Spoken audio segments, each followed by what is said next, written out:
Pronto, beleza. Então vamos lá. Eu separei aqui, acho que cinco questões para a gente fazer, né, na verdade, para que eu possa resolver para vocês, e eu vou deixar essas mesmas cinco questões lá no SIGA.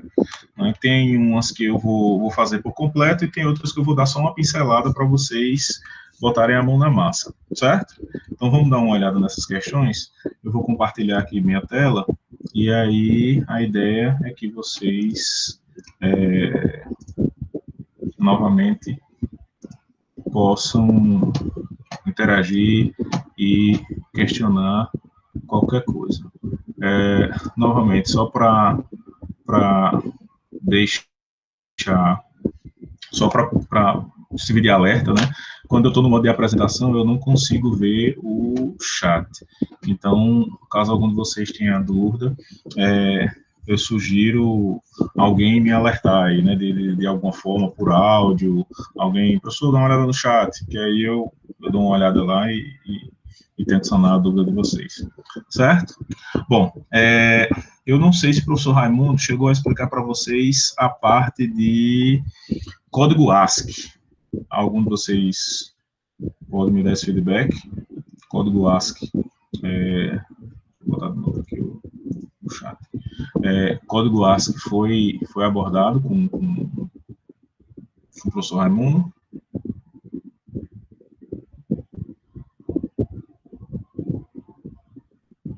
Alô, alô. Pronto, beleza, show de bola.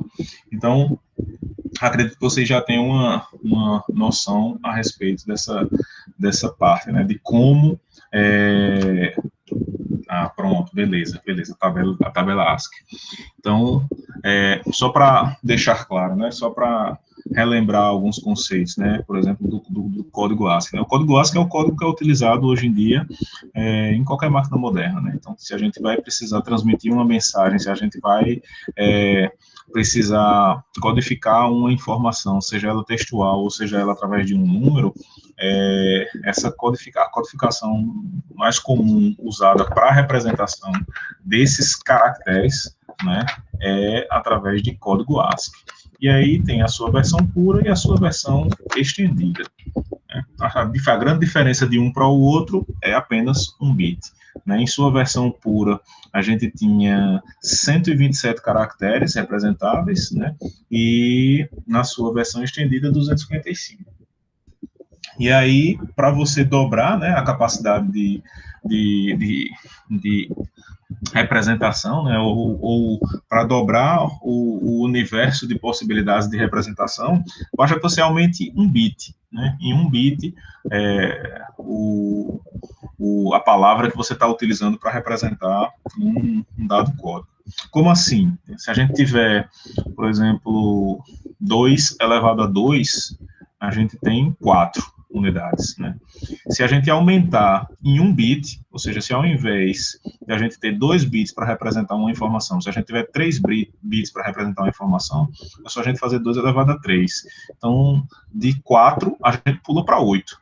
Então, sempre que você aumenta um bit, aquela informação, né, aquele dado que você está tentando representar, você duplica a quantidade de palavras que você pode utilizar para representar aquele dado. Certo? Então, mais uma vez, quando a gente fala de código ASCII, a gente está falando de representação de letras, números, símbolos, caracteres, de uma maneira geral, alguns comandos, né, que são utilizados por um sistema computacional. Então, aqui tem uma questão interessante, isso aqui foi questão de prova. Né?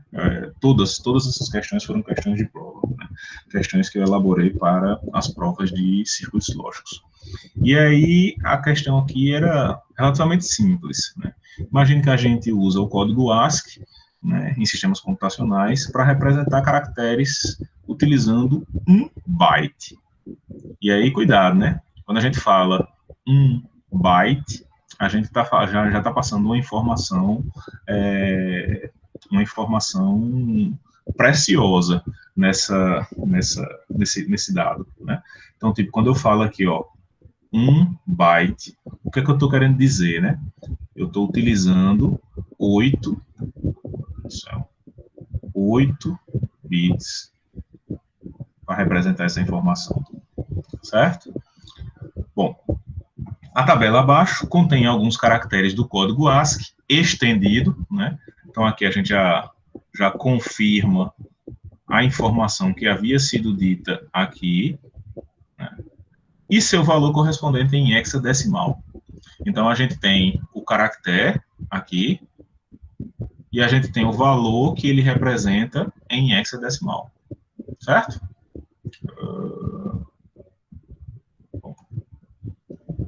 Caractere e o valor que ele representa em hexadecimal. Aí, o que é que vem, qual era a questão aqui, né?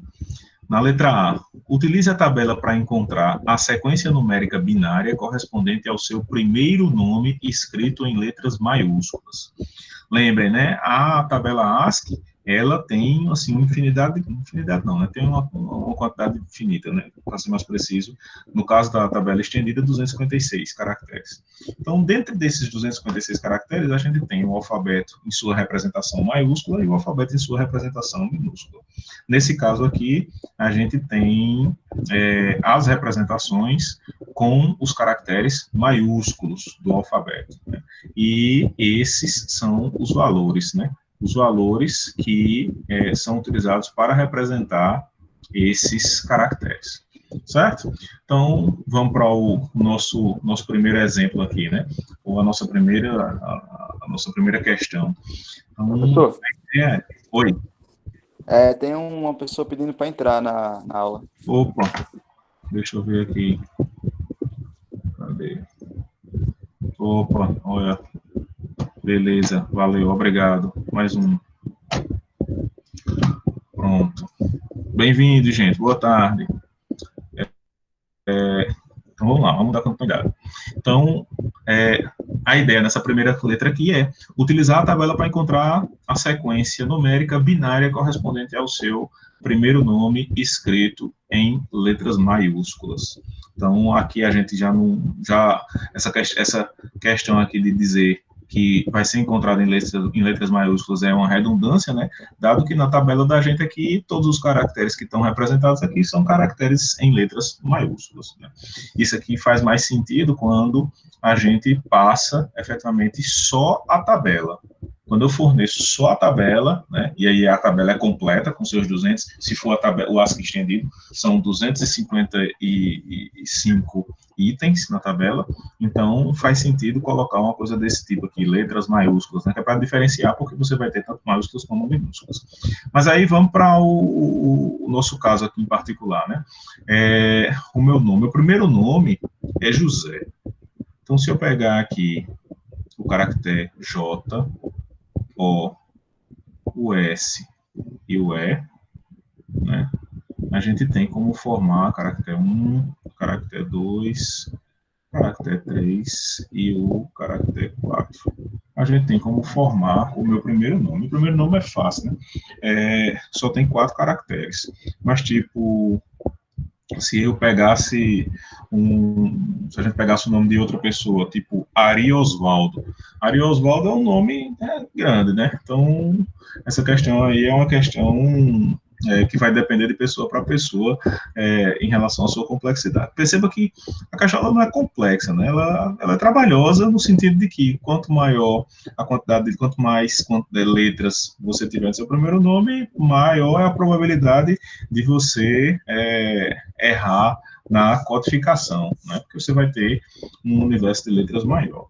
Mas, beleza, a gente tem aqui o nosso bom e velho J, o J é representado por 4A. Então, vou botar aqui em cima só uma listinha para a gente ter uma noção, e depois eu boto outro slide com a informação feitinha. J seria 4A, o O seria 4F, o S seria 5,3 e o E seria 4,5. Pronto. O que é preciso fazer aqui, né?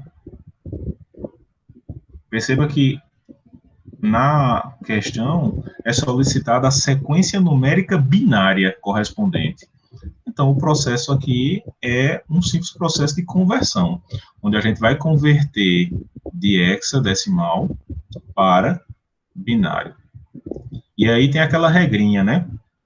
A conversão de hexa para binário é uma conversão que ela pode ser feita de maneira direta. É só lembrar que na base hexadecimal tem uma coisa interessante que é a base hexadecimal é uma base que considera como número de base o valor 16, enquanto que na base binária a gente tem o número 2 como valor de base. Então, o que é que tem de interessante quando a gente trabalha com a base hexadecimal e com a base binária? Para eu representar 16 em binário, eu preciso de quantos bits, né? Bom, para representar 16 em binário, eu precisaria, para eu representar a quantidade 16, eu precisaria de 5 bits. Mas para representar, né, 16 valores em binário, eu preciso de 4 bits. Então, para representar esses 16 valores, eu preciso de 4 bits. Para sair da base hexadecimal e ir para a base binária, eu preciso, única e simplesmente, juntar de 4 em 4 bits e colocar o seu valor, fazer a sua conversão pura para um valor decimal até o caractere 9. A partir de 9, a gente tem que encontrar um novo símbolo, né? É por isso que na base hexadecimal, as quantidades 10, 11, 12, 13 até 15, elas são representadas por letra. Então, quando a gente vai fazer a conversão contrária, né, a gente só precisa saber, para ser mais direto, a gente só precisa saber qual é o valor que cada uma dessas letras corresponde. Então, a gente sabe aqui que A corresponde a 10, né, B corresponde a 11, C corresponde a 12, D corresponde a 13, E corresponde a 14 e F corresponde a 15. Pronto, sabendo disso aí, né, tendo essa ajudinha aqui auxiliar, qual seria o valor 4A em binário? Bom, eu sei que cada um desses algarismos aqui nesse valor, eles vão ser convertidos para 4 bits, já que a conversão é de hexadecimal para binário, né?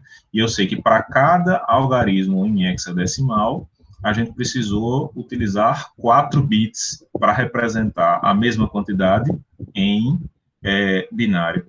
Então, o A aqui corresponde a 10. Quanto é 10 em binário? Então, a gente precisa colocar essa representação, utilizando apenas 4 bits, né? Então, quanto é 10 em binário? Bom, 10 em binário é 1, 0, 1, 0. Por que é que é 1, 0, 1, 0, né? Se a gente fizer aquela boa e velha notação posicional, né? Eu tenho aqui o bit 0, eu tenho aqui, bit 0, aqui eu tenho o bit 1, aqui o bit 2, aqui o bit 3. Na notação posicional, a gente sabe que isso aqui corresponde a 2 elevado a 0 vezes esse valor, aqui 2 elevado a 1 vezes esse valor, aqui 2 elevado a 2 vezes esse valor, e nessa posição aqui, 2 elevado a 3 vezes esse valor. Se a gente fizer essa continha, a gente vai ver que eu tenho aqui 0 mais 2 mais 0 mais 8. Então, seria 8 mais 2 dá 10. Por isso que 10 em binário é 1, 0, 1, 0. E aí, 4 em binário. 4 em binário, seguindo a mesma linha, né? Seguindo o mesmo processo, 0, 1, 0, 0. E aí, novamente, notação posicional, se você fizer a continha, essa posição aqui corresponde exatamente a 2 elevado a 2, a gente já viu isso aqui, e todos os outros vão ser multiplicados por 0, né? Com exceção dessa posição aqui no polinômio, que vai ser multiplicado por 1, então eu tenho 1 vezes 2 elevado a 2, que dá 4. Então, o resultado dessa sequência de bits aqui corresponde à quantidade 4. E aí a gente repete essa mesma brincadeira aqui para todos os outros. Repetindo a mesma brincadeira aqui para todos os outros, eu vou ter isso, o 530101, o 30111, o 450100, o 50101. Pronto. Se a gente colocar em sequência, né, esses quatro conjuntos de bits, essas quatro palavras binárias, né, a gente chama de palavra esse conjunto de bits, se eu colocar em sequência aqui, eu tenho uma representação binária do nome José. Simples assim. E aí, alguma dúvida? Vocês conseguiram entender isso aí? Tá todo mundo seguro dessa parte de conversão de bases? Vamos lá no chat.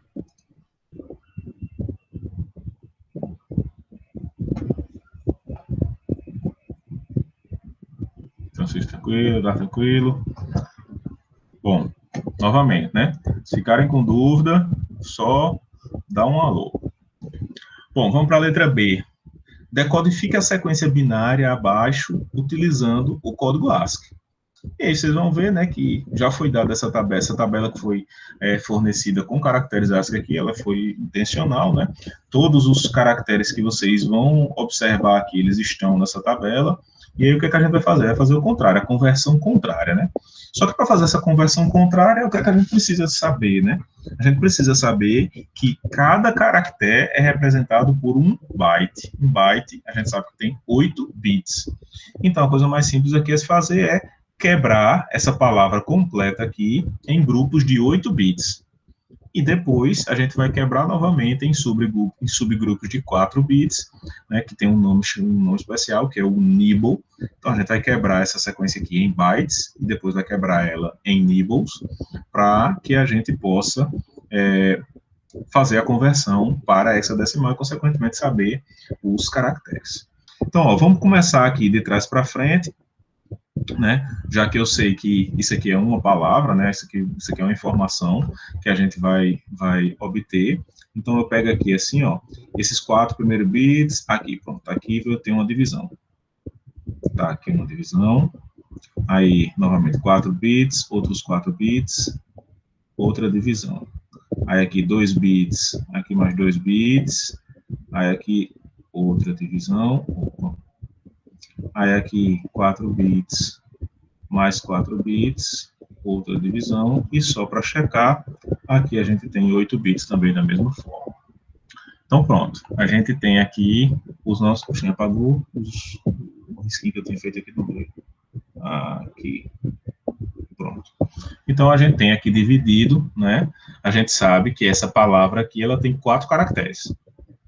Já aqui a gente tem 4 conjuntos, 4 ou é 5? 1, 2, 3, 4, 5. 5. A gente tem 5 conjuntos de 8 bits. Então, a gente tem 5 caracteres. Né? Que caractere vai ser esse? Aí, agora, a gente vai fazer a outra coisa. A gente vai separar em nibbles, né? A gente tem esse nibble e esse nibble aqui. Que valor é esse aqui em hexadecimal? Bom, já adiantando, esse valor aqui é F. E esse aqui, 4. A gente já viu. Aqui, esse outro aqui, né? A gente vai ter esse nibble e a gente vai ter esse outro nibble. Aqui a gente vai ter 4 e aqui a gente tem 5. Agora, voltando. A gente tem aqui 0, 1, 0, 0, né? Porque vai ser um pedacinho aqui, esse pedacinho aqui. 0, 1, 0, 0 é 2. Né? Então, esse aqui é 2. Agora, esse outro nibble aqui, que valor é esse aqui? Esse outro valor aqui é 5. Então, eu tenho 5, 2. Aí, aqui, esse outro aqui também é 5. Esse daqui, 4. E aí, esse daqui, 3. E esse daqui, 4. Então, se a gente colocar a sequência, a gente vai ter 4, 3, 4, 5, 5, 2, 5, 4 e 4F. E aí a gente vai direto lá na nossa tabela. 43. 43 corresponde a C. 45. 45 é E. 52. 52 é...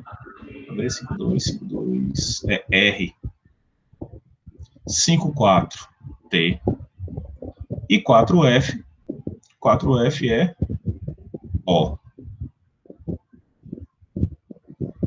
Certo. Então, pronto. Essa é a palavra que está representada por essa sequência de caracteres. Beleza? Bom, isso aí, se vocês... Só para deixar como informação, isso aí o computador você está fazendo a toda hora. Né?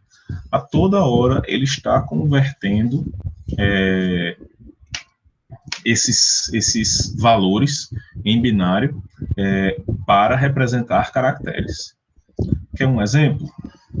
Se você vier, vamos ver se eu abro aqui o WordPad, eu acho que não. Sai, não quero, agora. Se eu pegar o WordPad aqui, se eu apertar na tecla Alt e eu digitar 167 e soltar, ele vai colocar um símbolo. Que símbolo é esse? É o símbolo do primeiro. Né? Se a gente colocar Alt 169, é 9 ou é 8? 167, 168. Interrogação para baixo. Alt 169. Pronto. Alt 166. Pronto. Alt 166 é primeira. Então, de onde é que eu estou tirando isso, né? Bom, o próprio computador, ele tem uma forma alternativa de você entrar os caracteres. Então, se eu quiser entrar com um caractere, vamos escrever a palavra certo. A palavra certo só o caractere C. O caractere C em hexadecimal, a gente viu... Eita, apagou. O caractere C em hexadecimal é o 43. Já está aqui, C. 43 em hexadecimal. Em decimal, quanto é esse valor aqui? 43. Vamos ver a calculadora. Botar de programador. Vamos escolher hexadecimal. 43. Em decimal, ele é 67. 67. Então, se eu vier aqui, apertar Alt e digitar 67 e soltar, olha o que aparece na tela. Né? Aparece o nosso bom e velho C. Então, quando você tiver, assim, convenhamos, não é uma prática muito agradável ou salutar. Talvez seja salutar porque você vai treinar muito o cérebro.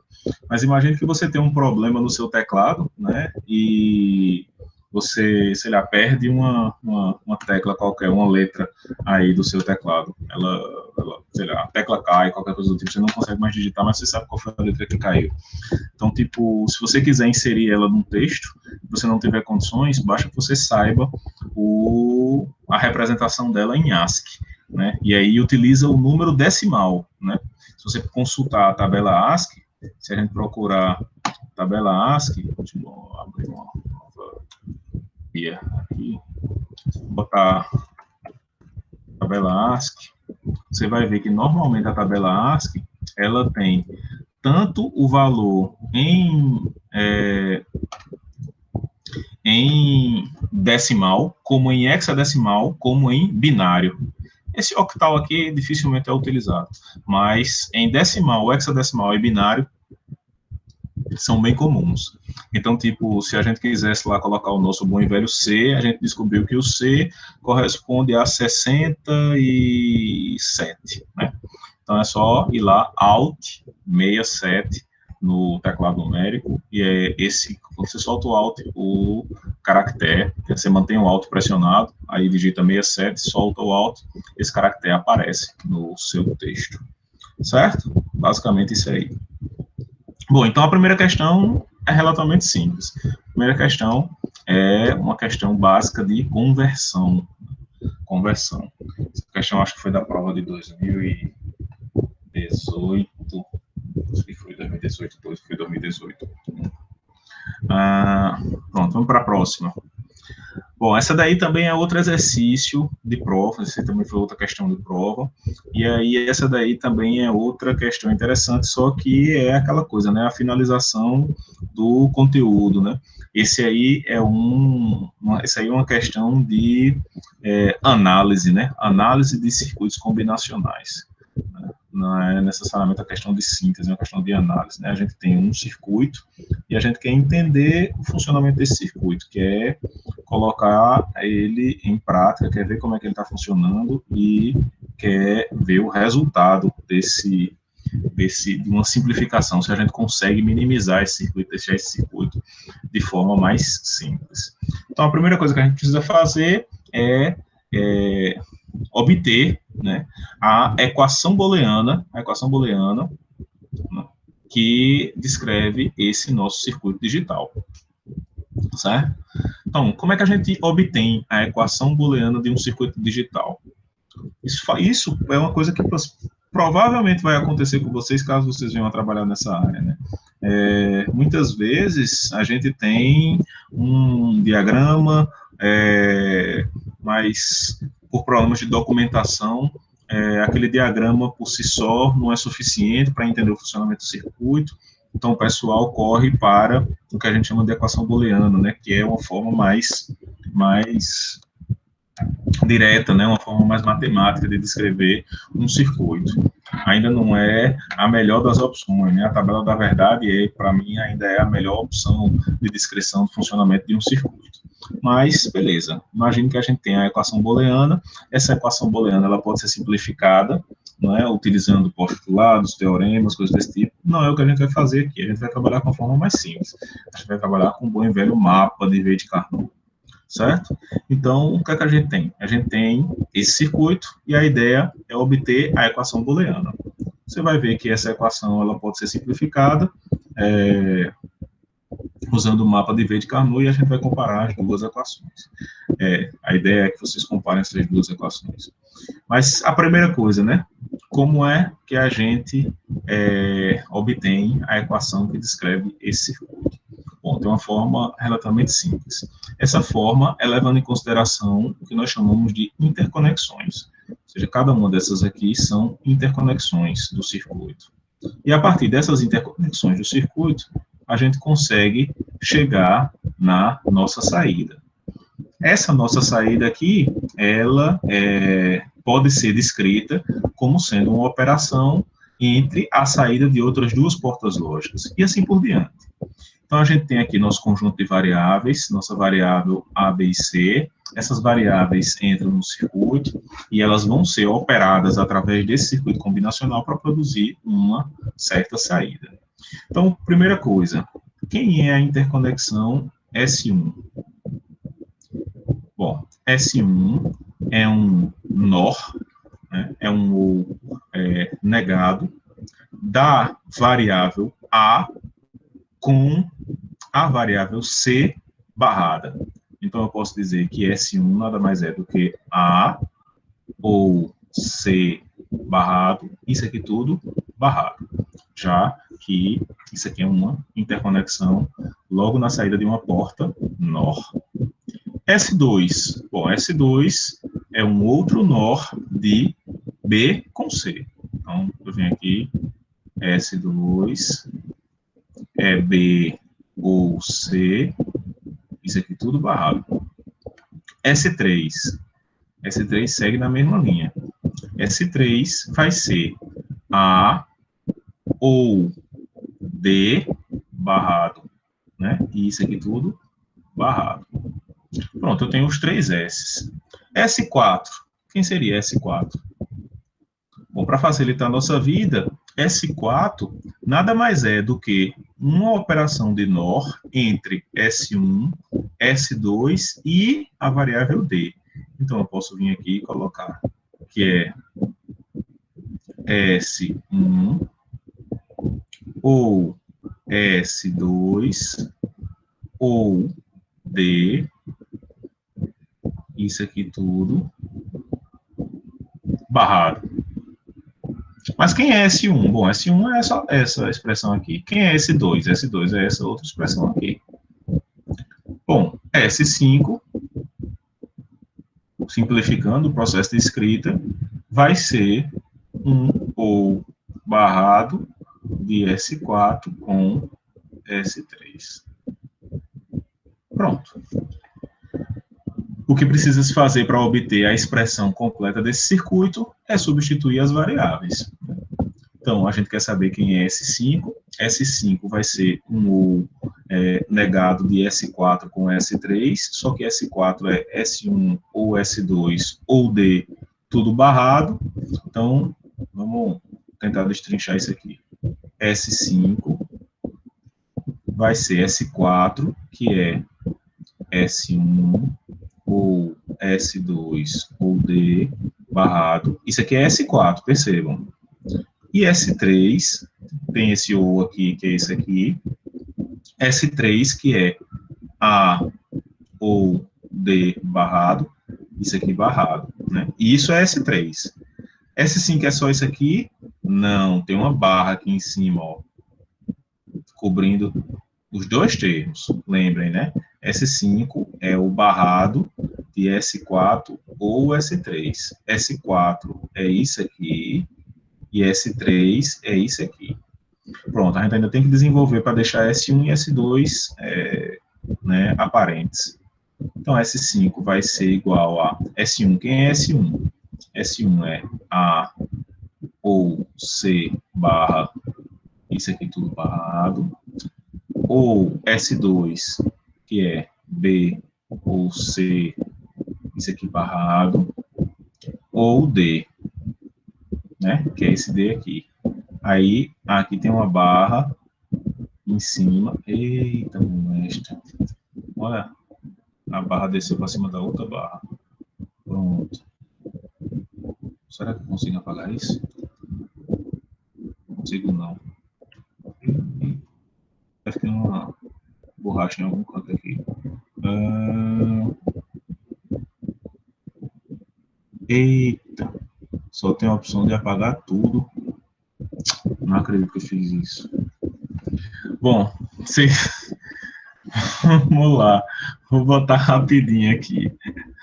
Eita, meu Deus do céu. S5 vai ser S4 ou S3.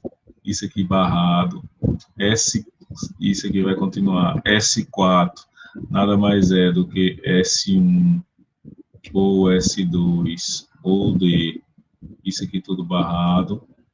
Ou S3. S3 nada mais é do que A ou D barra, isso aqui tudo barrado, e aí isso aqui tudo barrado, aqui em cima, opa, pronto, e é só preciso dizer quem é S1 e quem é S2, S1 agora é A ou C barra, isso aqui barrado, isso é S1, ou S2, que é B ou C, isso aqui barrado, isso é S2, ou D, ou A, ou D barra, tem uma barra aqui em cima, tem uma barra aqui em cima de todo mundo aqui, até aqui, essa barra aqui que está aqui em cima é essa barra aqui, e aí por cima de todo mundo aqui, tem a outra barra, opa, pronto, que é a barra que representa a porta-nor da saída. Pronto. Isso aqui é a equação. Maria, quase não sai. Isso aqui é a equação que representa o funcionamento, né? É a equação original que descreve o funcionamento desse circuito aqui. É óbvio que essa expressão, vocês já estão vendo aí, ela não é uma expressão Roberto Carlos, né? Como o pessoal diz, ela não é uma expressão simples de a gente visualizar e e entender o funcionamento do circuito já de cara. E aí, o que é que você precisa fazer? Bom, uma das coisas que você precisa fazer é simplificar. Simplificar essa expressão. Só para simplificar essa expressão, uma das coisas que a gente vai precisar tá aqui, né? A nossa boa e velha tabela da verdade. E aí, perceba que a tabela da verdade aí já são outros 500. Para desenvolver essa tabela da verdade, aí qual é a minha sugestão? A gente vir colocar nossas variáveis A, B, C, D e começar a colocar as interconexões. S1, S2, S3, S4 e o nosso bom e velho S5. E aí você coloca lá, né? Você faz o desenvolvimento 0, 0, 0, 1, 0, quer dizer, 0, 0, 0, 1, e assim por diante, até chegar em 1. Ver, baseado nesses valores, quem é o valor de S1, quem é o valor de S2, quem é o valor de S3, até você chegar e descobrir quem são os valores de S5. Certo? Essa daqui, como ela tem mais pano para manga, eu vou deixar para vocês fazerem. Essa questão aqui, eu tenho ela implementada no Python, o que já facilita bastante o processo de cálculo. Vou fazer o seguinte, deixa eu mostrar isso para vocês. Lembram daquela história de como usar as ferramentas para simplificar simplificar a nossa vida, né? O Colab não,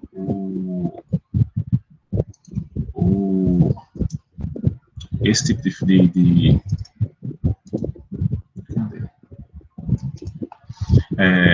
a linguagem de programação, ela é uma ferramenta fantástica na hora que a gente precisa fazer essas tarefas que são mais repetitivas e mais chatinhas, né? Então, de maneira geral, eu vou executar aqui alguns códigos, mas a ideia é só para mostrar para vocês qual seria a resposta final daquela questão. Né? Vou tentar adiantar aqui. Então, com essa função aqui, ela me permite criar as variáveis, os valores todos de entrada, né, que eu vou aplicar. Então, eu tenho desde o 0, 0, 0, 0 até o 1, 1, 1, 1. E aí, vamos... gente, o circuito que eu tenho é outro. Eu pensei que tinha o circuitinho que eu tinha feito. Eu tenho. Eu tenho? Não, tenho não. O circuito que eu tenho aqui é outro. Não, eu tenho sim, senhora. Esse circuito que está implementado aqui, S1, S2, S3, aqui, S4. Pronto, é isso mesmo. É isso mesmo. Pronto. Esse circuito aqui, se eu não me engano, circuito 3, eu acho que é o circuito 3, que é o circuito que representa a saída do nosso circuito 3, é isso mesmo. O circuito 3 é o circuito que representa a saída, aquela saída S5. E aí, quando vocês fizerem a continha de vocês, isso aqui é a saída que tem que dar, né? Esses valores aqui. Não, esses não. Esses aqui foram de um teste. Esses aqui a gente amarrou aqui. Pronto. Certo. Agora sim.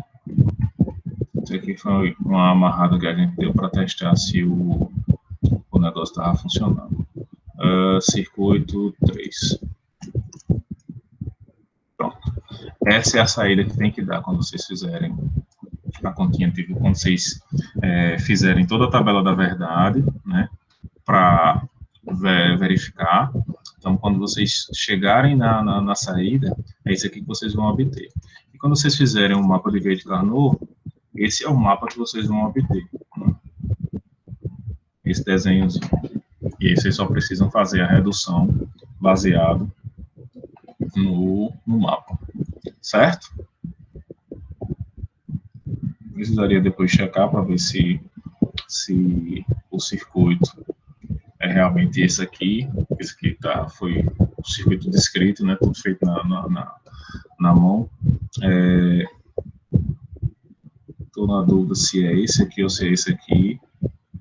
Eu acho que é esse aqui. É o circuito 2. A gente confere agora. É fácil. Quem é S1? S1 é AC barra. Então, vamos ver aqui. S1 AC barra. É esse aqui, ó. Né?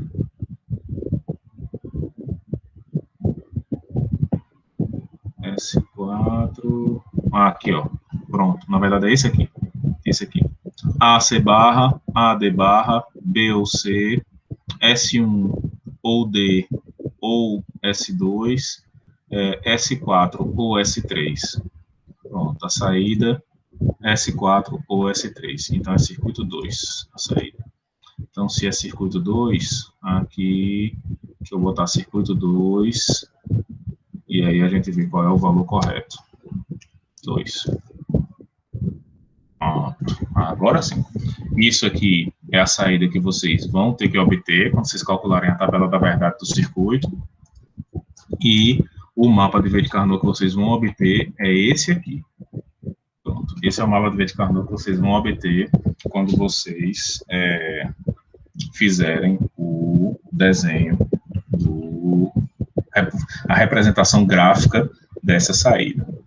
Aí, a partir daqui, a gente consegue fazer a minimização e, consequentemente, obter uma versão simplificada desse circuito que está sendo proposto aqui. Certo? Bom, então, a meta de vocês é tentar bater com essa resposta aqui, né? E, bom, é óbvio que não está a equação, mas a partir daqui a gente consegue obter a equação. Aqui do começo, não. Exercício 3.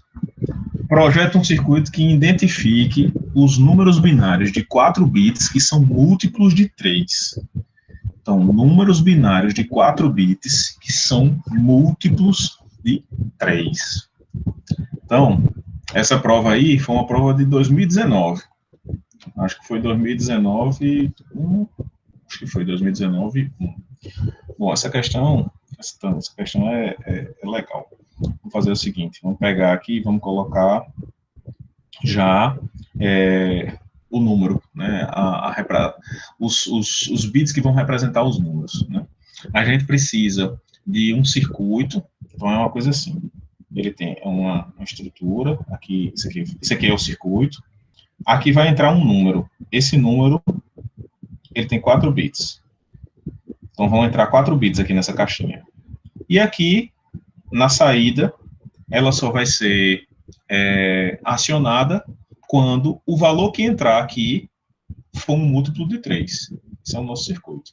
A gente precisa desenvolver, botar umas portas lógicas aqui dentro, para que sempre que entre aqui um número múltiplo de 3, essa saída aqui seja acionada.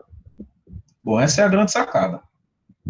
Quem é que vai definir esse número aqui? Bom, vai ter outra coisa aqui do mundo, de uma nuvem, do etéreo, que vai produzir esses valores.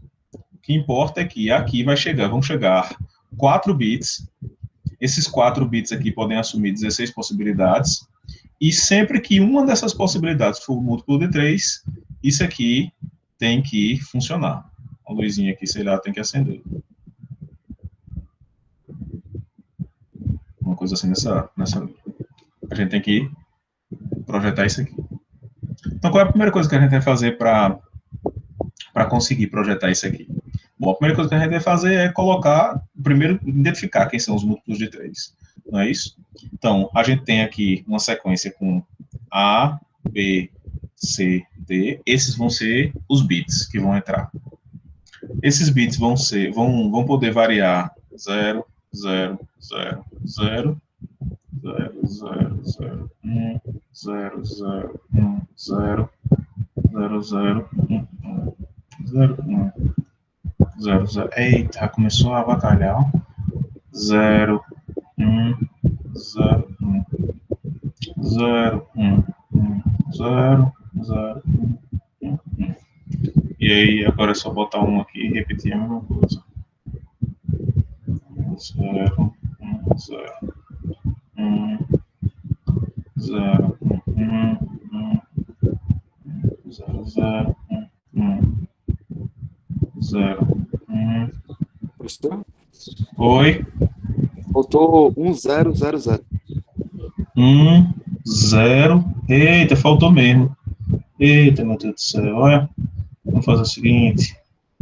Cadê? Opções. Vamos apagar tudo isso aqui. Vamos colocar de novo aqui bem bonitinho.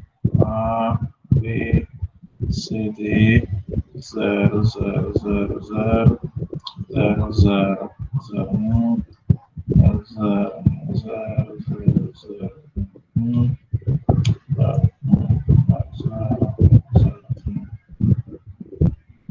0, 1, 0, 1, 1. E aí, 1, 0, 0, 0, 0, 0, 1, 0, 1, 0, 1, 0, 1,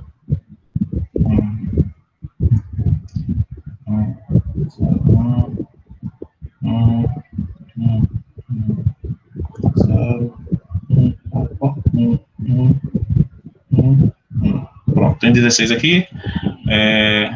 4, 8, 4, 8, 16. Ufa, quase que não dá. Pronto. E aqui a nossa saída. Vamos chamar a nossa saída de Z. E aí, o que é interessante? A nossa saída, ela só vai ser acionada quando algum desses valores aqui é múltiplo de 3.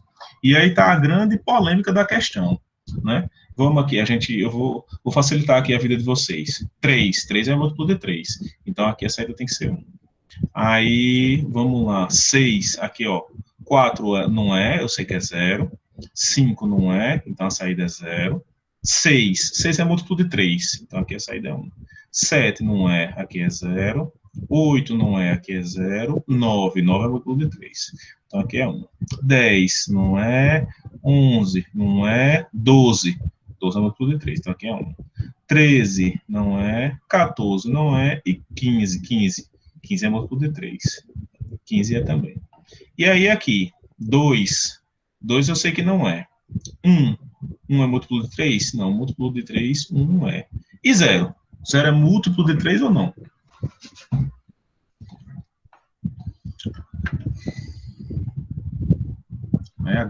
Essa foi a grande polêmica da questão, né? Onde muita gente errou. Né? Qual é a definição de múltiplo? Né? Um número é múltiplo de outro.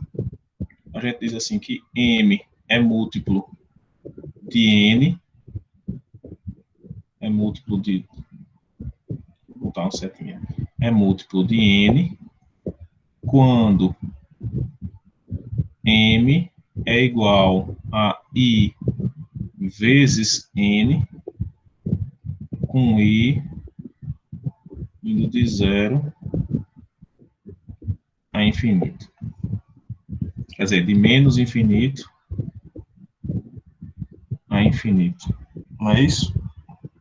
Nesse caso aqui, a gente estava trabalhando só com números positivos, eu nem falei nada sobre representação em complemento ou qualquer coisa do tipo. Só que aqui, entre essas representações, tem o 0. Né? Com I pertencente ao conjunto dos naturais. Tem o 0 aqui no meio, né?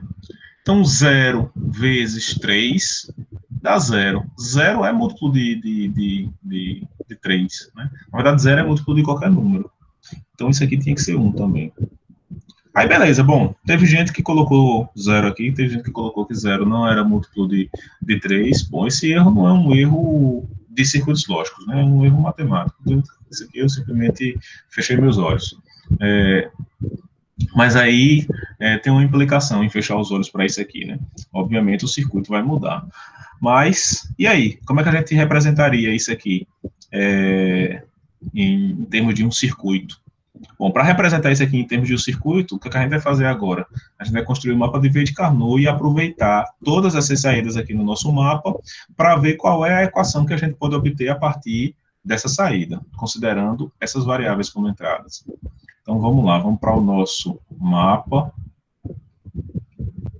Eu gosto de trabalhar mais com o mapa de Carnot do que o de Weie, então a gente tem uma coisinha assim.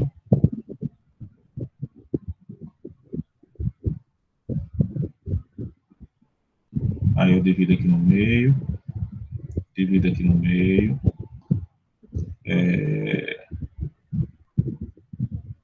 divido aqui no meio, divido aqui no meio, divido bem aqui, divido bem aqui.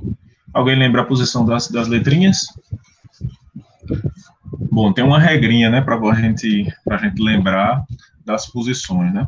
Só revisando o mapa de Weie-Carnot, né? O mapa de Weie-Carnot é uma representação gráfica que permite com que, na hora de colocar os dados no mapa, a gente precisa garantir que de uma posição para outra posição adjacente, apenas um bit vai ser alterado. Apenas um. E aí a gente faz isso utilizando uma representação Gray, né, uma codificação Gray para representar o negócio. Mas a gente não precisa nem lembrar do código Gray, a gente só precisa lembrar que os bits, os valores adjacentes, eles não podem ter variação de mais de um bit. Então, para que isso aconteça, se isso aqui, esse quadradinho for o quadradinho do índice 0, se esse quadradinho é o quadradinho do índice 0, esse quadradinho é o 1. Por quê? Porque se eu tenho aqui 4 variáveis, não são 4 variáveis, nessa posição 0, dessa posição 0 para 1, eu só estou mudando um bit. Eu estou saindo de 0, 0, 0, 0 para 0, 0, 0, 1. E aí, dessa posição daqui para essa posição aqui, eu também só posso variar um bit. Se eu colocar 2 aqui, se aqui for 0, 1, 2, eu vou estar saindo, vou botar aqui no cantinho que dá pra gente. Se eu sair de 0, 0, 0, 1 para 0, 0, 1, 0, eu estou mudando 2 bits. Eu estou mudando esse bit e esse bit. Perceberam? Ó, esses 2 bits estão mudando. Então, eu não posso sair do 1 para o 2. Então, qual é o valor que fica aqui? Aqui fica o 3. Por quê? Porque se eu sair de 0001 para 0011, eu só mudei um bit. Que bit foi? Esse daqui. Esse daqui, ó, permaneceu. Ele estava aqui, aqui, ele não mudou. E esses outros dois aqui também permaneceram. Eles não mudaram. Eu só mudei esse bit. Então, sabendo disso, quando a gente vem aqui, ó, é 0, 1, 3, 2. Aqui, 4, 5, do mesmo jeito, 7, 6. Quando chega nessa linha, aí tem outra bronca. Não vai ser 8, 9, 10, 11. Justamente por causa daquela história de só poder mudar um bit. A gente vai ver que o 8, 9, 10, 11 está aqui. 8, 9, não é 10, 11 não, é 11, 10, novamente, né, lembrando que só pode mudar de um bit de um canto para outro. E aqui a gente vai ter 12, 13, 12, 13, 15, 14. Pronto, sabendo que isso aqui são as posições, aí agora a gente vai pegar a nossa saída e vai reescrever aqui dentro dessas posições. Então, na posição 0, eu tenho o valor 1. Na posição 1, eu tenho o valor 0. Na posição 2, eu tenho o valor 0. Na posição 3, eu tenho um valor 1. Aí vamos lá, para a posição 4, eu tenho o valor 0. Posição 5, valor 0. Posição 6, valor 1. Posição 7, valor 0. Aí, posição 8, 0. 9, 1. 10, 0. Opa, 10 é 0. O 11 também é 0, coincidência boa. Aí, o 12 é 1. O 13, 0. O 14, 0. E o 15, 1. Então, pronto. Ixi, ficou poluído que só a gota, mas a gente está visualizando aqui algumas coisas. Muito poluídas, mas estamos. Então, eu tenho 1 nesse quadradinho aqui. Vou fazer assim, eu vou pintar os quadradinhos que tem 1. Aqui, aqui, aqui, aqui, aqui e aqui. Eu vou lembrar o resultado desse negócio, dá um circuito, não tem como simplificar muito, né?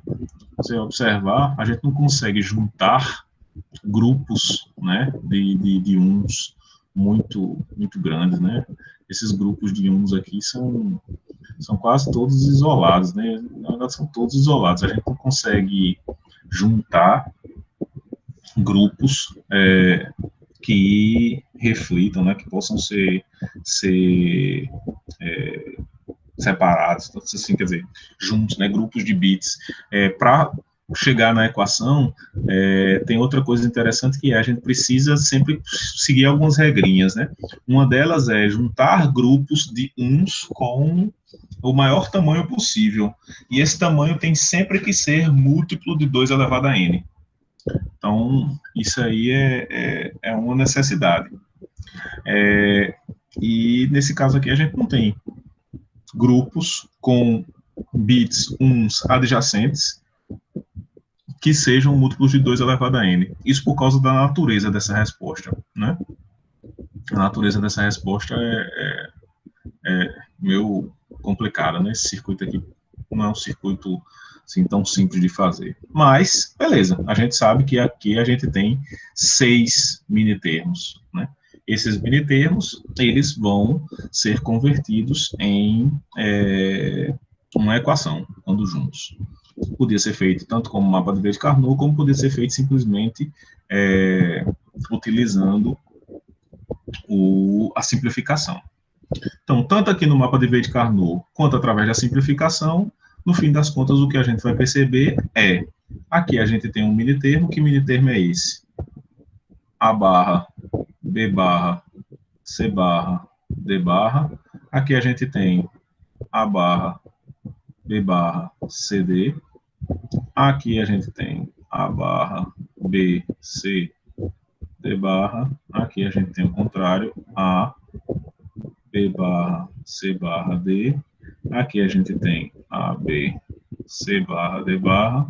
E aqui a gente tem A, B, C, D. Pronto. Vocês vão perceber que através do mapa, cada uma dessas posições corresponde a cada um desses minitermos. Como a gente não consegue aqui juntar grupos com mais de um quadradinho, né, com mais de um índice aqui, de uma caixinha com conteúdo 1, cada uma dessas caixinhas vai ser analisada isoladamente e vai corresponder exatamente aos minitermos que a gente tem aqui. Pronto, e as letrinhas, né? As letras que ficam ao redor aqui. A gente precisa ter noção, né? Então, tipo, aqui, ó, todos esses termos que estão aqui desse lado, né? Se você observar aqui, ó, eles começam com 0. Se você pegar aqui, você vai ter aqui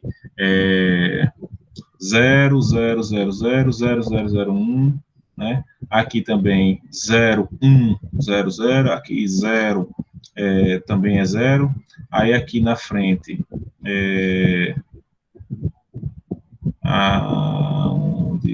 esses 4 aqui estão começando com 0, aí esses outros aqui também começam com 0, né? Lembra que eles começam com 0? Tanto esses aqui como esses aqui, o primeiro bit é 0.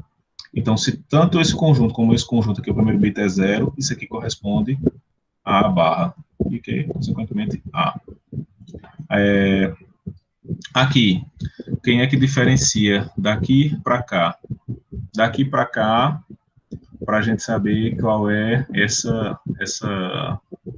essas outras letras que tem aqui. Se eu não me engano, aqui é A, aí aqui em cima eu sei que todos eles começam com 0, aqui é 0, 0, 0, 0, 0, 0, 1, 0, aqui era qual? Meu Deus do céu. Era o 3, 0, 0, 1, 1, e aqui 0, 0, 1, 0. Então, o segundo bit aqui, nessa linha de cima aqui, também é 0, todos. O segundo bit é 0. Aqui embaixo vocês vão perceber que o segundo bit também é 0. Se aqui o segundo bit é 0 e aqui embaixo o segundo bit é 0, isso aqui corresponde a B barra. E aqui, consequentemente, B. Aí, fazendo a mesma coisa para essa parte do meio, vocês vão perceber que isso aqui corresponde a C, isso aqui é C barra, e aqui vocês vão ver que isso corresponde a D, e aqui a D barra. Né? Então, basta que vocês observem, né, em cada um dessas caixinhas vai ter um índice que representa a posição dessa caixinha, né? Esse índice, ele é um número binário. Por exemplo, isso aqui é 7. Se a gente colocar o valor dele, a gente vai ter 0, 1, 0, quer dizer, 1, 1, 0, 1, 1, 1. O que isso quer dizer? Se essa posição aqui é 0, 1, 1, 1, isso quer dizer que essa posição aqui, ela está associada ao A barrado, ela está associada ao C não, ao C também, ao B, ao C e ao D. O que isso quer dizer? Se ela está associada ao B, ao C e ao D, nessa posição aqui, B tem que ser B, não pode ser barrado, C tem que ser C, não pode ser barrado, e D tem que ser D, não pode ser barrado. Né? Então, é essa organização aqui das letras que vai permitir fazer isso aí. Bom, então, o circuito que identifica números de 4 bits que são múltiplos de 3 é um circuito Z, cuja equação é dada por A barra, B barra, C barra, D barra, ou A barra, B barra, C, D, ou A barra, B, C, D barra, ou A, B barra, C barra, D, ou A, B, C, D barra, ou A, B, C, D. Pronto, aí é só implementar. Implementar isso aqui é colocar uma porta END, 1, 2, 3, 4, 5, 6 portas END de 4 entradas, barrar as entradas que forem necessárias e colocar podia ser uma porta OU de 6 entradas, ou podia ser 2 portas OU aqui, aí 2 portas OU aqui, 2 portas OU aqui, e depois uma porta OU de 3 entradas. Entenderam? Se isso aqui produzir vou chamar 1, 2, 3, 4, 5, 6. Aí você poderia fazer uma coisa assim. Um OU e um com 2. Um outro OU. Meu OU não é feito desse jeito, não. Aí um outro OU de 3 com 4. Aí um outro OU de 5 com 6. E aí um OU aqui que pega isso, isso e isso para produzir a saída Z. Bom, esse é o projeto, né? Quer dizer, professor, oi. Não tinha como fazer uma short, não? Tem alguns pares aí que não sei se daria, porque, perceba, uma OU exclusivo, ela tem uma característica que é o seguinte: se você pegar A, B, ou A, B, e aí você barra esse aqui e barra esse aqui, você tem uma expressão que é um ou exclusivo, não é isso? Só que, nesse momento aqui, se você pegar, por exemplo, aqui, ó, isso aqui com isso aqui, perceba que isso aqui não dá para fazer como um exclusivo, porque aqui a gente tem 4 variáveis independentes. Ela daria perfeitamente para você fazer um ou exclusivo se ao invés da barra estar nas variáveis, se ela tivesse na operação. Se a gente tivesse uma coisa assim, ó, A, B, C, D, ou A, B, C, D, e fosse uma coisa assim, ó. Se fosse desse jeito, daria para a gente fazer uma porta ou exclusivo, onde a entrada de uma porta era essa operação, a entrada de outra porta é essa operação. Aí, a entrada de uma porta é essa operação, a entrada de outra porta é essa operação, né? Um AND entre isso e isso, um AND entre isso e isso, e aqui no fim das contas um OR que pega isso aqui e isso aqui. Aí, tipo, não vai ser Z, né? Aqui vai ser outra coisa.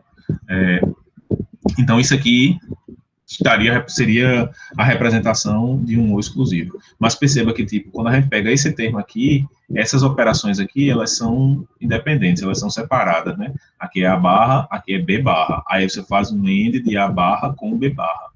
Né? Não é a gente não, isso aqui não, o A, B, barra, barra, isso é diferente de AB barrado. Né? Isso aqui, por De Morgan, é igual a barra, B barra, isso é igual a ou B barrado. Né? Certo? Entendeu? Acho que se a dúvida era nesse sentido,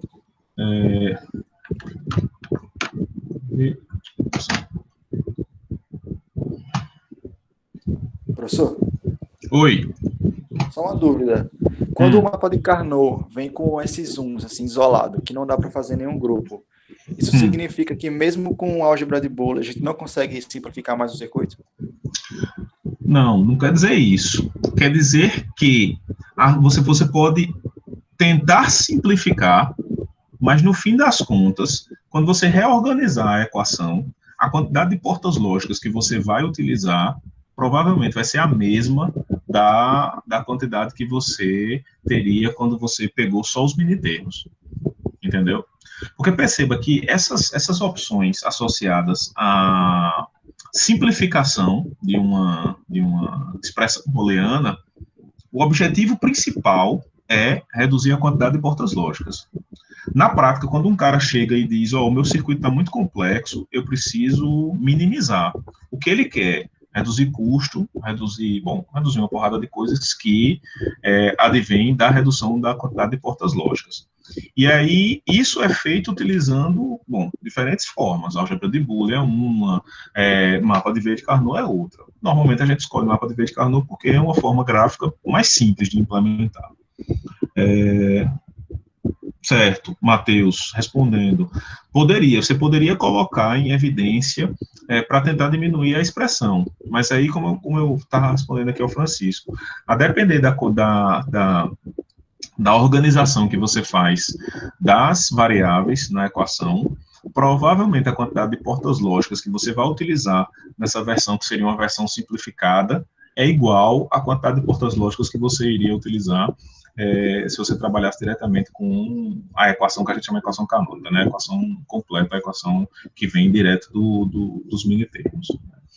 Esse problema é um problema que a simplificação com o mapa de Weie-Carnot não ficou, assim, de cara, né? A gente vê que os grupos, os bits, eles ficaram isolados, né? As saídas, então não tem como o cara juntar, né, aqueles grupos e aí, consequentemente, minimizar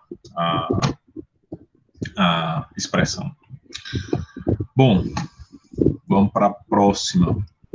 Ó, essa daqui, do início não, meu Deus do céu.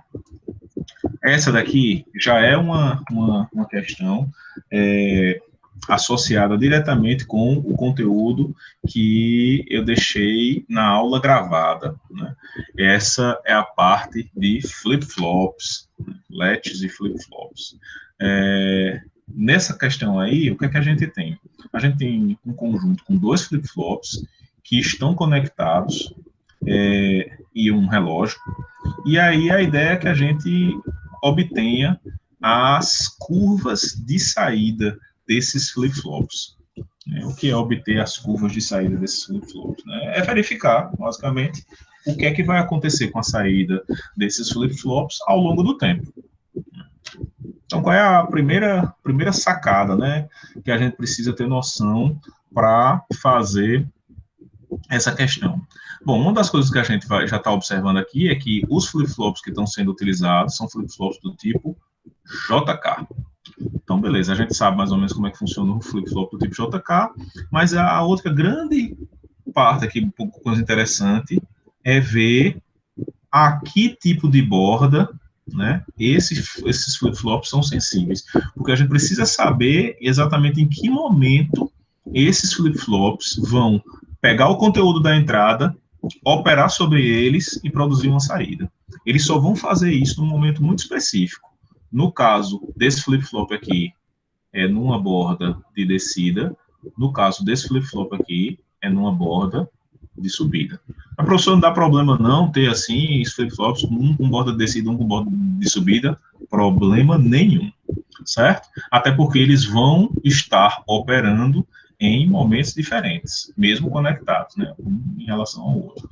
E aí tem outra coisa interessante, que é, isso aqui permite vocês terem noção da ideia do que a gente chama de memória, né? Lembrem, o conteúdo que tiver aqui armazenado nesse flip-flop, ele vai permanecer armazenado nesse flip-flop até o próximo pulso de clock, né? Nesse caso, porque, novamente, a gente não tem aquelas estruturas aqui, né? Ó, aquele nosso bom e velho preset e clear. Nesses dois aqui, nesse exemplo aqui, a gente não tem isso. Bom, então esses bichos aqui são síncronos completos, né? O full síncrono, né? Ele não tem nenhuma outra ferramenta que vai permitir a alteração do conteúdo deles, né? A não ser o clock. Então, beleza. O clock tem essa característica. Então, nessa borda aqui, um flip-flop vai mudar. Nessa borda aqui, o outro flip-flop vai mudar. Isso aqui é o valor de J1, esse é o valor de K1. E aí, ó, essas curvas aqui são as curvas que vão estar sendo aplicadas aqui e aqui. Aí você se pergunta, professor, mas e esse aqui, o J2 e o K2? De onde é que vem J2 e K2? Bom, J2 e K2 vem da saída do flip-flop 1, certo? Então, o que está entrando aqui em J2 e K2 é Q1. Igual, ó, novamente aquele termo, né? Esse flip-flop 2 aqui, ele está com as entradas curto-circuitadas, né? Essas entradas estão curto-circuitadas conectadas a Q1, que é a saída do primeiro flip-flop. Pronto, vamos observar o que é que acontece nessa nossa estrutura aqui, na hora que a gente tiver a nossa primeira borda. A nossa primeira borda é uma borda de subida. Se é uma borda de subida, a nossa primeira borda, o flip-flop que vai funcionar inicialmente é esse flip-flop. Quando eu digo funcionar, vai alterar o seu conteúdo, né? E, consequentemente, a sua saída. Mas, antes de fazer tudo isso, o que é que a gente precisa saber? Funcionamento.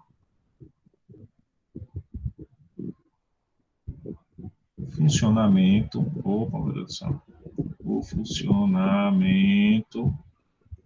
do flip-flop JK.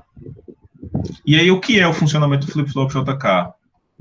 Bom, eu tenho J, eu tenho K, eu tenho uma combinação de valores. e eu tenho a minha saída. Eu quero saber o que é que acontece com a minha saída quando essas combinações de valores entram no flip-flop. E aí? Alguém lembra?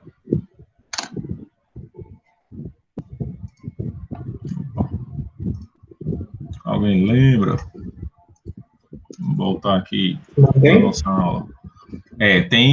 Vai ter o estado em que ele mantém, vai ter o estado em que ele comuta, né? A gente tem essas duas características. O flip-flop tanto mantém como comuta, a depender da combinação que for colocada na entrada. Então, vamos... Flip-flop JK. O D é o passeio no parque. Pronto, flip-flop JK. Olha que legal. Flip-flop JK, a gente já está vendo aqui, ó, 0, 0 mantém, ele não muda. 0, 1, ele é o reset síncrono, ou seja, é colocado 0 na saída. 1, 0 é colocado 1 na saída, é o nosso set síncrono. E o 1, 1 comuta. Então, se a gente voltar lá na nossa apresentação, né, esse slide aqui agora. Então, eu sei que o nosso JK, que 0, 0, 0, 1, 0 e 1, 1. Quando eu coloco 0, 0, a minha saída não muda. Quando eu coloco 0, 1, a minha saída vai para 0. Quando eu coloco 1, 0, a minha saída vai para 1. Quando eu coloco 1, 1, ele simplesmente alterna, né? Ele troca o valor que tinha na entrada. Então, pronto. Isso aqui é o funcionamento do nosso flip-flop. Esse funcionamento não vai mudar dependendo do tipo de borda. O que vai definir, o que a borda define é o momento no qual ele vai alterar o seu conteúdo. Mas o tipo de conteúdo que vai ser alterado, quem define é a característica do flip-flop. Então, eu sei que no flip-flop JK, quando as entradas são desse tipo, esse é o comportamento. Então, o comportamento do flip-flop é a característica do flip-flop. O relógio, ele só serve para uma coisa, para definir em que momento isso aqui vai acontecer, né? As mudanças vão acontecer. Então, beleza, novamente, né?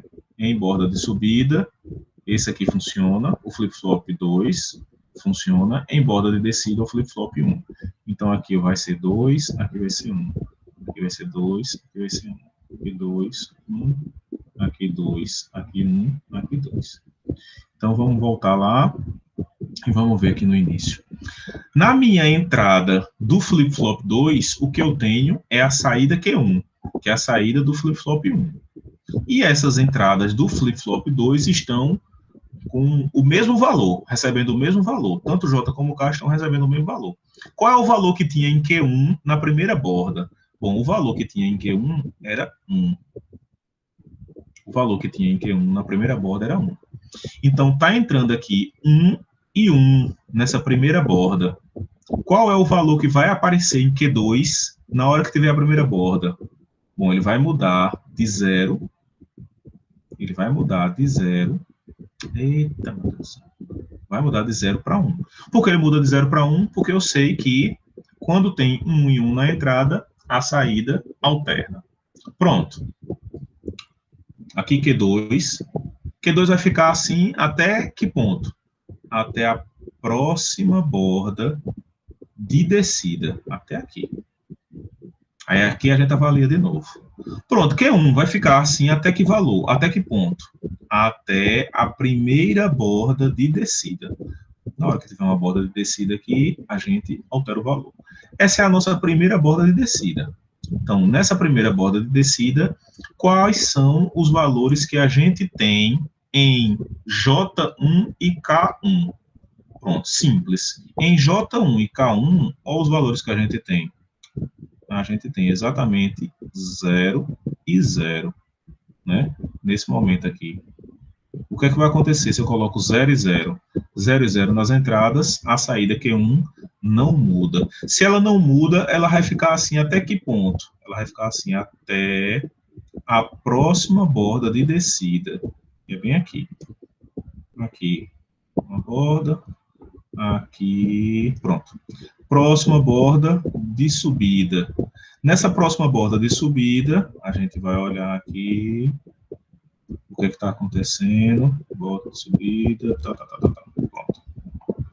Nessa próxima borda de subida, Q2, que é a saída desse flip-flop 2, vai ser alterada de acordo com o que tiver na entrada. O que é que tem na entrada? Bom, se vocês observarem, o que tem na entrada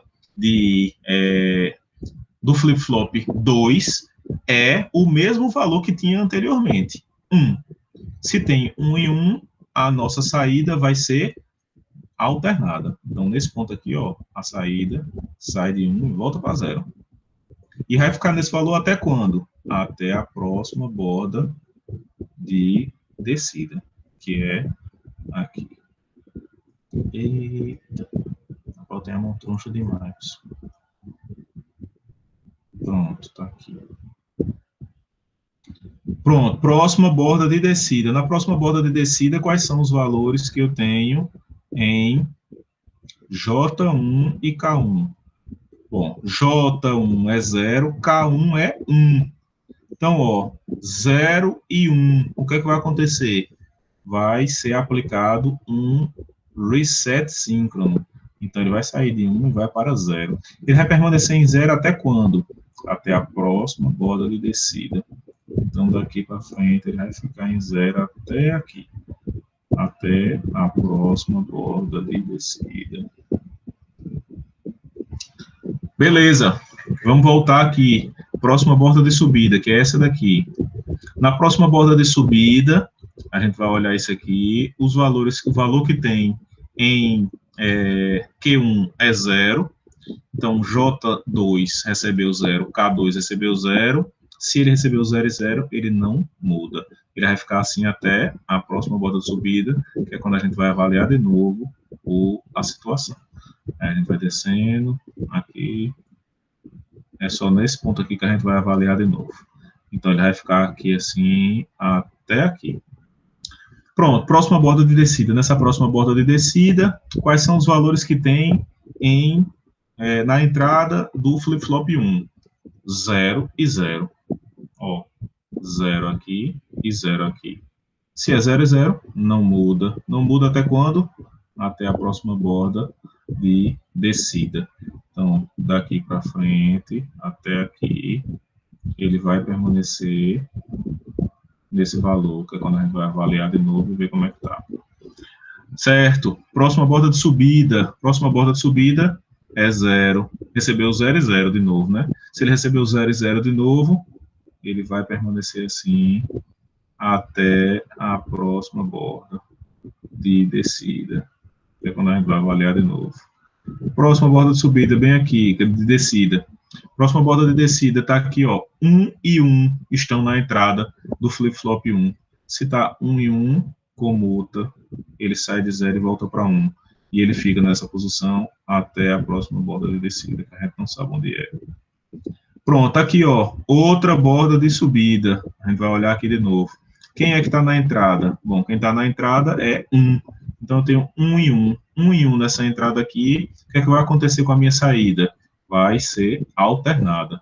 Então, aqui, ó, ele sai de 0 e vai para 1.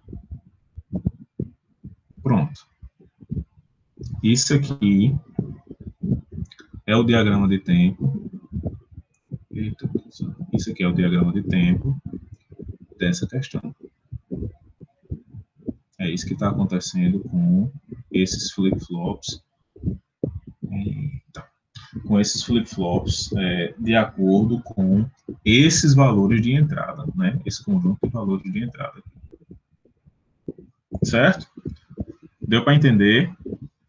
Se ficar alguma dúvida, viu, gente? Não se acanhe, não. Até olhar aqui como é que está o chat.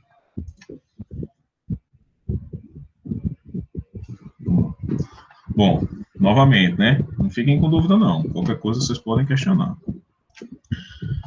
Certo.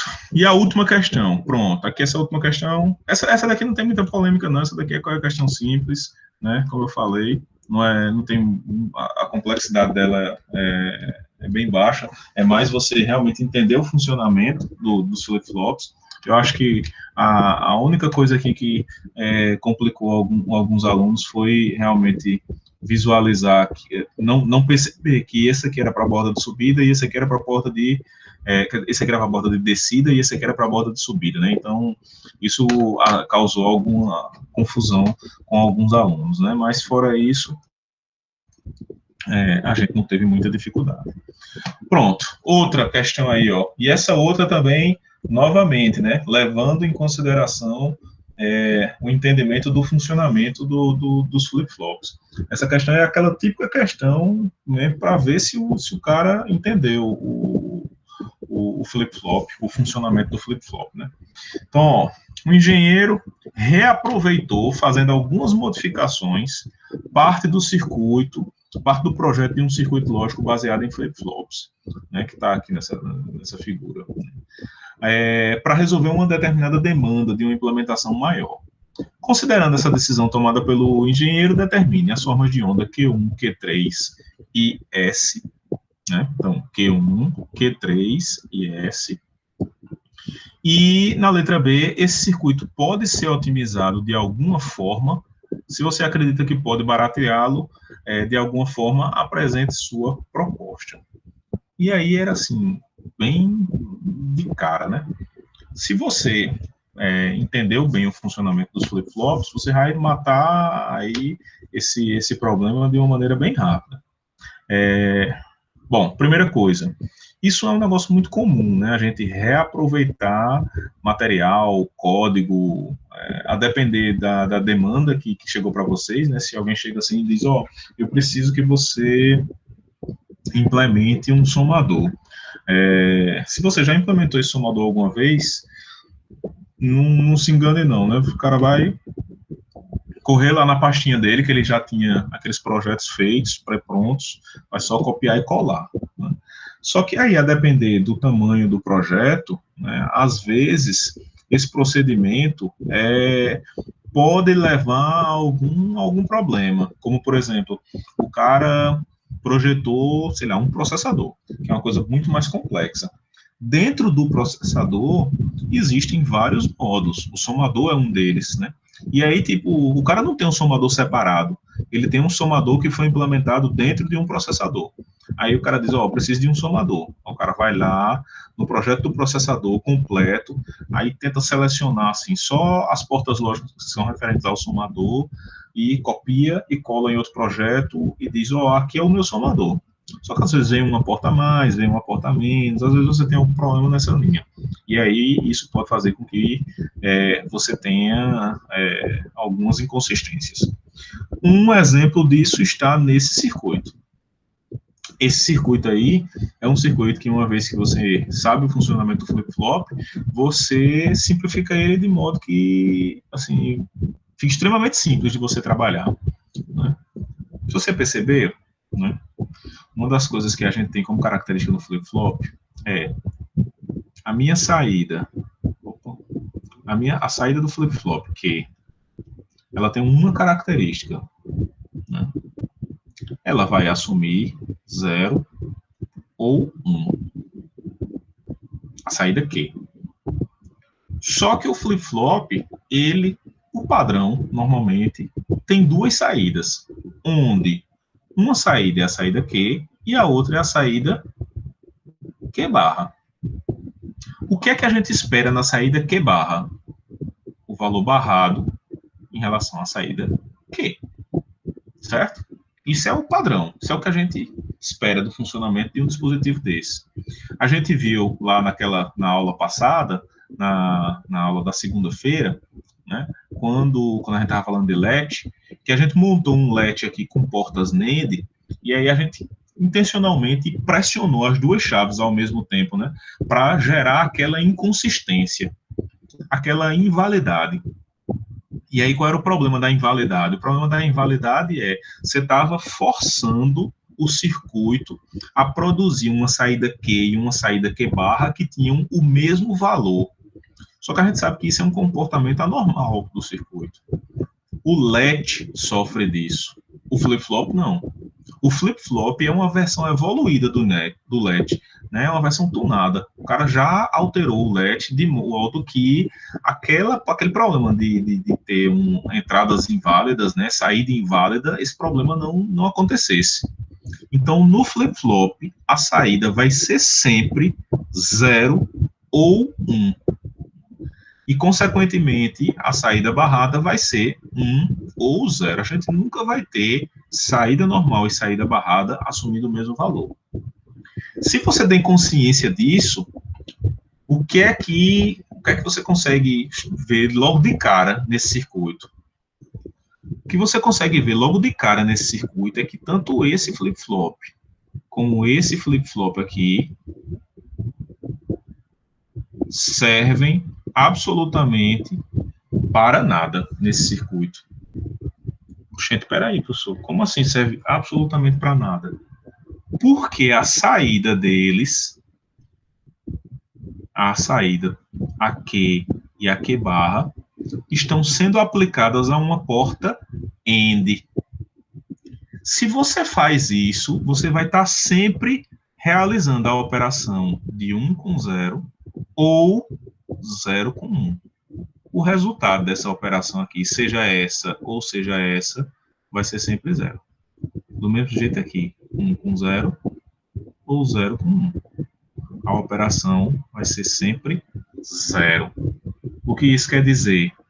Isso quer dizer que esse flip-flop aqui e esse flip-flop aqui, independente deles terem, um tá com borda de subida, o outro tá com borda de descida, eles sempre vão produzir a mesma saída nesse ponto aqui. Sempre eles vão produzir a mesma saída nesse ponto. Que saída é essa? 0. Pronto. Sabendo disso, o meu circuito, ele, assim, vai ser transformado, vai sofrer essa transformação, de modo que, efetivamente, S é dado única e exclusivamente pelo conteúdo do flip-flop 1, já que isso aqui é uma porta OU, né? Se eu estou colocando sempre 0 aqui e 0 aqui, quem vai definir minha saída é o que vem daqui, desse flip-flop aqui. Então, ó, sabendo disso, quando eles perguntam aqui, né, as formas de onda de Q1 e de Q3. De Q3 a gente não precisa nem sofrer, né? A forma de onda de Q3 aqui vai ser o quê? A forma de onda de Q3, perceba, a forma de onda de Q3 vai existir.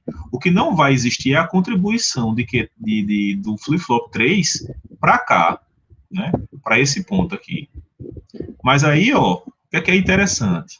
Q3, ele vai estar sempre levando em consideração que K é sempre 0, então ele só vai verificar aqui na borda de descida o valor de Q barra. Se Q barra mudar, talvez esse valor aqui, nesse ponto aqui, mude, né? Mas o valor mudando aqui nesse ponto não vai importar em nada, porque aqui vai ser sempre 0. E por que vai ser sempre 0? Porque o valor que está aqui embaixo é sempre o complemento do valor que está aqui em cima. Então, se aqui for 1, aqui embaixo vai ser 0. Se aqui for 0, aqui embaixo vai ser 1. Então, beleza, vamos ver aqui. Quem vai ser a minha saída Q1? Bom, a minha saída Q1 vai depender de J e K. J1 e K1, né? Aqui, J1 e aqui K1. Quem é J1 e K1? Bom, primeiro, esse flip-flop aqui funciona com que borda? Borda de subida. Então, sempre aqui na borda de subida, a gente vai observar, vai mudar o conteúdo do flip-flop 1. E esse aqui, o Q3, vai funcionar na borda de descida. Então, sempre que tiver uma borda de descida, eu vou avaliar Q3. Borda de descida está associado a Q3, certo? Então, vamos lá, o primeiro Q1, porque a primeira é uma borda de subida. Quem é que está na entrada de Q1? Bom, na entrada de Q1 está 0 e 0. Se está 0 e 0, o conteúdo de Q1 não muda. E ele não vai mudar até a próxima borda de subida. Então, se a gente pegar aqui Q1 vai continuar nesse valor até a próxima borda de subida, está aqui. Continua em 0 até a próxima borda de subida. Nessa borda de descida aqui, o que é que vai acontecer? a gente vai observar quem é o valor que está aparecendo aqui em J. Nessa primeira rodada, o valor que está aparecendo aqui em J é Q1 barrado, então é 1. Se está aparecendo 1 e 0, 1 e 0, aqui ó, 1 e 0, o que é que vai acontecer com Q3? Bom, Q3 vai sair de 0 e vai para 1. E ele vai ficar... Opa, aqui não, né? Aqui não. Ele estava em 0, ele vai permanecer em 0 até aqui, certo? Aí, bem aqui, é que ele vai mudar de 0 para 1. E aí, ele vai permanecer em 1 até a próxima borda de descida, né? Cuidado aqui, ó. Considerem isso aqui. Então, tá lá. Ele estava em 0 e foi para 1, porque foi setado. E aí, aqui, ó, nessa borda aqui agora, nesse ponto aqui, que é outra borda de subida, quais são os valores de J1 e K1? Bom, J1 e K1 é 1 e 0, então Q1 vai subir, vai para cá, vai vir para cá. Se ele vem para cá, ele vem para cá e fica aqui até a próxima borda de subida. Então, ele vai ficar aqui até aqui esse valor. Até esse tempo, né? Próxima borda de subida. Aqui uma borda de descida. Numa borda de descida, o que é que vai acontecer? Nessa borda de descida, agora, Q1 barra agora é 0, já que Q1 é 1, não é isso? Então, aqui agora é 0. Se é 0, eu tenho 0 e 0 na entrada de Q3. Se eu tenho 0 e 0 na entrada de Q3, esse valor aqui não muda. Não vai mudar até a próxima borda de descida, onde a gente vai checar de novo. E aí, aqui agora, vamos voltar para Q1. Para o flip-flop 1. Nesse momento aqui, a gente tem outra borda de subida. Quem são os valores de J e K? 0 e 1. Se é 0 e 1, o que a gente está fazendo? Um reset síncrono, né? Um reset síncrono. Então, ele sai de 1 e vai para 0. E ele fica nesse valor até a próxima borda de subida. Tá lá, próxima borda de subida, essa daqui. Pronto, nesse momento aqui, ó. Nesse momento aqui, o valor de Q1 é 0. Se é 0, Q1 barrado é 1. Então, eu estou aplicando 1 e 0. Não é isso? 1 e 0. Se eu estou aplicando 1 e 0 na minha entrada, eu estou fazendo um set síncrono. Ele vai permanecer em 1, né? Eu estou aplicando 1 na minha saída, né? Estou gerando 1 na minha saída, e ele vai ficar em 1 até a próxima borda de descida. E aí, vamos para aqui, voltar para Q1. Agora, nessa opção, a gente tem J1 e J1 1 e K1 0. Se é J1 1 e K1 0, a gente está fazendo um set síncrono. Ele sai de 0 e permanece em 1 até a próxima borda de subida. E aí, a gente fez isso aqui. Quando chegou nesse ponto aqui, é 1, ou seja, aqui vai ser 0. Se aqui é 0, eu vou ter 0 e 0. A minha saída não muda. Não muda até a próxima borda de descida. Pronto, sei que não mudou até essa próxima borda de descida. Aqui nesse ponto, quanto é que está? 0 e 0. Se está 0 e 0, esse valor aqui não muda até a próxima borda de subida, né? Então, sabe onde é. Nesse ponto aqui agora, o valor que estava era 1. Então, eu tenho 1 e 0, né? Quer dizer, 1. Se é 1 aqui é 0 de novo, né? Então, vai ser 0 e 0. 0 e 0 não muda. Também permanece nesse valor aqui até a próxima borda. Pronto. Esse aqui é o diagrama de tempo desse tipo de circuito. E aí, qual é a simplificação que eu podia ter? A simplificação que eu podia ter é, para usar essa estrutura aqui, você não ia precisar nem desse flip-flop, nem dessa porta lógica, nem desse flip-flop, nem dessa porta lógica, nem dessa porta lógica. Já que isso aqui é uma porta OR, e na entrada da porta OR está vindo sempre 0, né? O único que muda é esse valor aqui, né? É essa entrada aqui. Então, se você quiser simplificar esse circuito vai ter única e exclusivamente um flip-flop. e a saída desse flip-flop vai vir direto para S, certo? Então, isso aqui é a resolução desse exercício 5. Aí. Beleza? Bom, gente, de modo geral, deixa eu parar aqui a apresentação. De modo geral, esses problemas que são associados a flip-flop. Pronto, Glauber, deixa eu ver aqui. Novamente, porque a borda de subida, descida, ficou para Q1 e Q2. Pronto, ó, vamos dar uma olhada de novo lá. Ó, só para deixar bem amarradinho aqui. Se a gente observar, esse flip-flop aqui, ó, ele não tem a bolinha aqui. O que isso quer dizer? Esse flip-flop, ele funciona sempre que tiver uma borda de subida do meu clock. Não está mostrando a tela. Oi? Não está mostrando a tela. Foi mal. Esqueci de botar para compartilhar. Muito obrigado.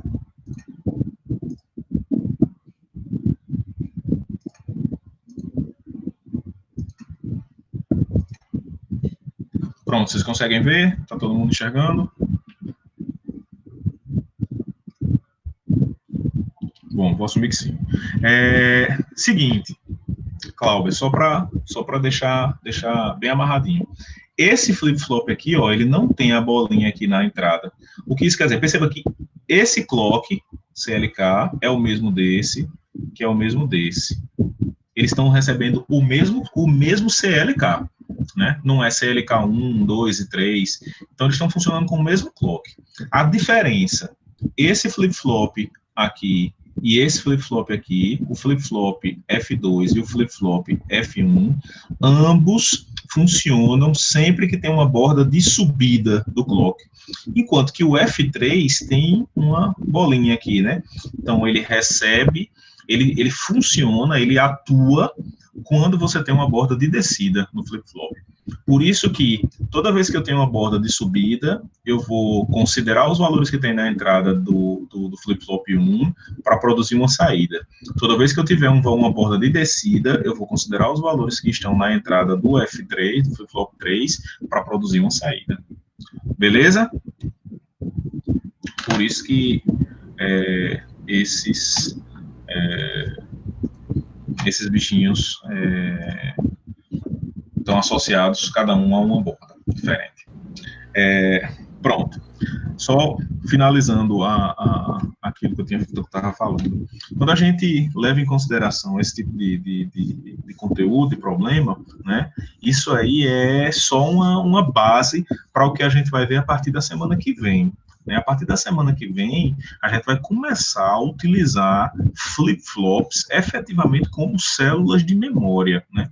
Então, essa parte que a gente viu agora, nesses exercícios que a gente viu, alguns exemplos, é basicamente para vocês entenderem o funcionamento do flip-flop, porque a partir da próxima semana a gente vai começar a aplicar esses flip-flops para construir circuitos mais complexos à base de flip-flop, que são registradores, contadores, células de memória. Bom, os registradores, de uma maneira geral, são células de memória. E aí avançar para a parte de máquina de estado, né, que é a parte mais complexa dessa fase de estudo de circuitos sequenciais. Certo, pessoal? Eu vou deixar essa aula gravada novamente lá na página. Então, caso vocês tenham alguma dúvida, queiram assistir novamente, coisa desse tipo, vocês podem assistir. Caso vocês que tenham alguma dúvida, não se sintam acanhados, não, podem entrar em contato, certo? Vou deixar também esses exercícios lá na página do SIGA, caso vocês queiram, né? Na verdade, tem um dos exercícios que eu deixei aí para vocês conferirem, né, a questão 2, foi a 3, sei lá. Mas eu sugiro que vocês refaçam todas, né? Vocês tentem mecanizar esse processo aí, porque tem partes da problemática que ela realmente tem que ser mecanizada, né? Então, tipo, entender como é que funciona o mapa de Veidt-Carnot, né? Perceba, o mapa de Veidt-Carnot, ele é uma ferramenta, né? No fim das contas, para que é que a gente aprende a somar a operação de adição? A gente não aprende a operação de adição para responder quanto é 2 mais 2, quando a pessoa chega assim, né? Não está participando de quiz, né? Nem de teste, né? Na vida, a gente usa a operação de adição para resolver coisas do dia a dia, né? Vai no supermercado, eu quero saber quanto é que vai dar a minha feira. Né? Então, tipo, você vai fazendo aquela continha na cabeça. Se você não souber utilizar a ferramenta de adição, você não vai conseguir fazer isso aí. Então, essas operações, elas são ferramentas, né? O mapa de Veidt-Carnot é uma ferramenta. Bom, tem várias outras ferramentas. Então, essas ferramentas que a gente vai ver ao longo da disciplina, né, que a gente está vendo ao longo da disciplina, elas precisam ser mecanizadas no processo do uso, né? Então, compensa você estar lá fazendo vários exercícios. Deixa eu ver se eu alcanço aqui. Peguei o livro certo? Não, peguei o livro errado. Pronto. O livro que eu tinha falado, né? Não sei se vocês estão vendo. Deixa eu ver se eu consigo me ver aqui. Pronto. O livro que eu tinha falado para vocês, né? É esse livro aqui, o livro do Vahid. A imagem está aparecendo invertida, né? Na tela? Não sei se vocês... Não, dá para ver. Não, tá pronto, beleza. Então, esse livro aqui é o livro de sistemas digitais, né? Esse livro é outro, tem o livro do Totti e tem esse livro aqui, que são livros, textos da disciplina. Nesse livro aqui a gente tem, no capítulo, se não me engano, é o 8. Capítulo 8. Deixa eu só checar aqui para vocês, gente. Capítulo... Não é o 8, não. O 8 é processadores programáveis.